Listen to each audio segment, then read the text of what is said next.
बिस्मिल्लाहिर्रहमानिर्रहीम। अस्सलाम वालेकुम। कैसे हैं आप सब? जहाँ रहें खुश रहें, आबाद रहें। आज मैं आपके साथ 3 केजी चिकन कोरमा की रेसिपी शेयर करूंगी। ग्रेवी वाला जो चिकन कोरमा बनता है बहुत ही मज़ेदार बनता है, बहुत ही सिंपल रेसिपी है। 3 प्याज ली थी मैंने, बारीक बारीक स्लाइसेस में कट कर ली थी। 1 कप ऑयल में इनको फ्राई कर लेंगे। लाइट सा गोल्डन कलर आने तक हम इसको फ्राई करेंगे। ऑयल को पहले गरम करेंगे, फिर प्याज ऐड करेंगे और लो टू मीडियम फ्लेम पर हम प्याज को फ्राई करेंगे और मुसलसल चम्मच चलाते जाएंगे ताकि प्याज पे एक जैसा कलर आए। फ्राई करते हुए मैं इसमें 1 टीस्पून सॉल्ट ऐड करूंगी। सॉल्ट ऐड करने से प्याज जल्दी फ्राई होती है, क्योंकि प्याज में जब सॉल्ट ऐड किया जाता है तो प्याज अपना मॉइस्चर जल्दी रिलीज कर देती है और जल्दी फ्राई होती है। ये देखिए प्याज सॉफ्ट हो चुकी है। अब मैं मुसलसल इसमें चम्मच चलाऊंगी। चम्मच चलाना बिल्कुल नहीं छोड़ेंगे, वरना हमारी प्याज कहीं से डार्क फ्राई होगी और कहीं से लाइट फ्राई होगी।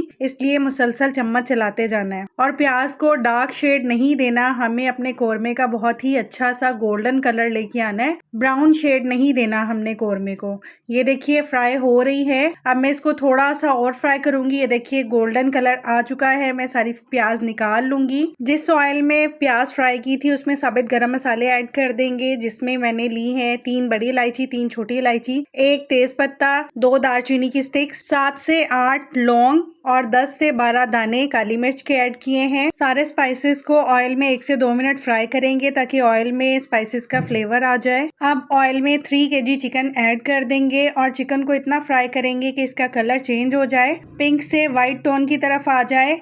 तो हम इसमें 3 टेबलस्पून भर के जिंजर गार्लिक का पेस्ट ऐड करेंगे और जिंजर गार्लिक ऐड करने के बाद हम इसको 3 से 4 मिनट फ्राई करेंगे ताकि चिकन के साथ जिंजर गार्लिक भी फ्राई हो जाए और जिंजर गार्लिक की कच्चेपन की स्मेल खत्म हो जाए। चिकन को 4 से 5 मिनट अच्छे से फ्राई करना है। फ्राई करने का पर्पस ये होता है कि जब हम इसको कुक करेंगे तो ये अंदर से बहुत ही सॉफ्ट और टेंडर बनेगा और फ्राई करने से इसके जो जूसेस होते हैं वो अंदर लॉक हो जाते हैं और जो चिकन की बोटी होती है वो ड्राई नहीं बनती। और चिकन को जब फ्राई करेंगे तो तेज आंच पे फ्राई करेंगे। लो फ्लेम पर हम बिल्कुल भी इसको फ्राई नहीं करेंगे, वरना चिकन अपने जूसेस रिलीज कर देगा। 4 से 5 मिनट मुझे हो चुके हैं चिकन को फ्राई करते हुए। अब मैं इसमें स्पाइसेस ऐड करूंगी। किसी भी ब्रांड का कोरमा मसाला 2 टेबलस्पून, कढ़ाई मसाला 2 टेबलस्पून, क्रश किया हुआ जीरा 1 टेबलस्पून, क्रश किया हुआ धनिया 2 टेबलस्पून, हल्दी half teaspoon, red chilli powder 1 tablespoon, salt 1 tablespoon. Salt और रेड चिली पाउडर आप अपने टेस्ट के अकॉर्डिंग ऐड कीजिएगा, क्योंकि मैंने और स्पाइसेस भी इसमें ऐड किए हैं, उसमें भी रेड चिली पाउडर शामिल होता है। सारे स्पाइसेस चिकन में डालने के बाद इनको भी अच्छे से भून लेंगे ताकि स्पाइसेस का कच्चापन खत्म हो जाए। 1 टीस्पून भर के मैं इसमें कश्मीरी लाल मिर्च या देगी मिर्च जो होती है वो ऐड कर रही हूँ। इससे कलर बहुत अच्छा आता है। ये स्पाइसी बिल्कुल भी नहीं होती है। अगर आपके पास है तो आप डाल सकते हैं, नहीं है तो स्किप कर सकते हैं, कोई इशू नहीं है इसका। बस इससे कलर बहुत अच्छा आता है।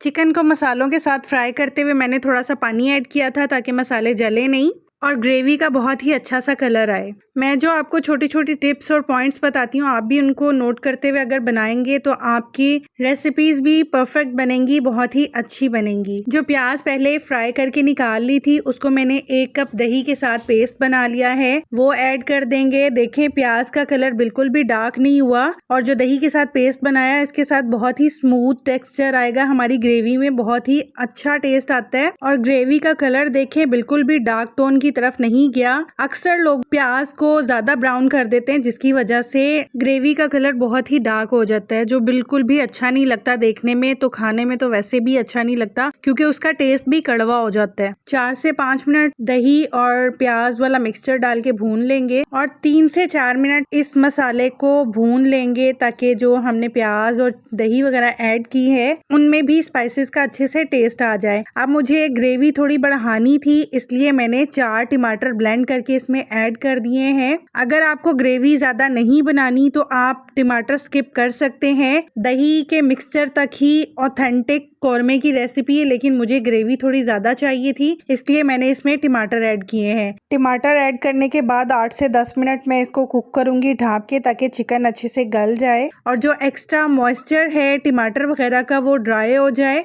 8 से 10 मिनट हो चुके हैं इसको कुक होते हुए। ये देखें इसकी फाइनल लुक, माशाल्लाह से चिकन कोरमा बिल्कुल रेडी है। मैंने कुक करते हुए इसमें कोई पानी वगैरह ऐड नहीं किया। टमाटर, दही और चिकन के अपने ही मॉइस्चर में ये कुक हुआ है। लास्ट में पिसा हुआ गरम मसाला हाफ टी स्पून ऐड करेंगे। जूलियन कट अदरक, हरी मिर्चें और लेमन जूस ऐड करके 3 से 4 मिनट के लिए दम लगा देंगे और इसको गरम गरम नान और सैलड के साथ सर्व करेंगे। अगर आपको रेसिपी अच्छी लगी हो तो लाइक कीजिएगा, कमेंट सेक्शन में अपना फीडबैक ज़रूर दीजिएगा। आपका फीडबैक मुझे बहुत ही मोटिवेट करता है। और अभी तक अगर आपने मेरे चैनल को सब्सक्राइब नहीं किया तो आपसे रिक्वेस्ट है, प्लीज़ मेरे चैनल को सब्सक्राइब कीजिएगा। नोटिफिकेशन के लिए बेल आइकन ज़रूर प्रेस कर लीजिएगा, ताकि हर रेसिपी का नोटिफिकेशन आपको मिल सके और मैं इसी तरह से रेसिपीज़ आपके साथ शेयर कर सकूँ। आप भी इस रेसिपी को ट्राई कीजिएगा। परफेक्ट मेजरमेंट्स के साथ मैंने आपके साथ ये रेसिपी शेयर की है। आप भी कोरमा मसाला और कढ़ाई मसाला मिक्स करके ऐड कीजिएगा, बहुत ही ज़बरदस्त टेस्ट आता है इन दोनों मसालों को मिक्स करके।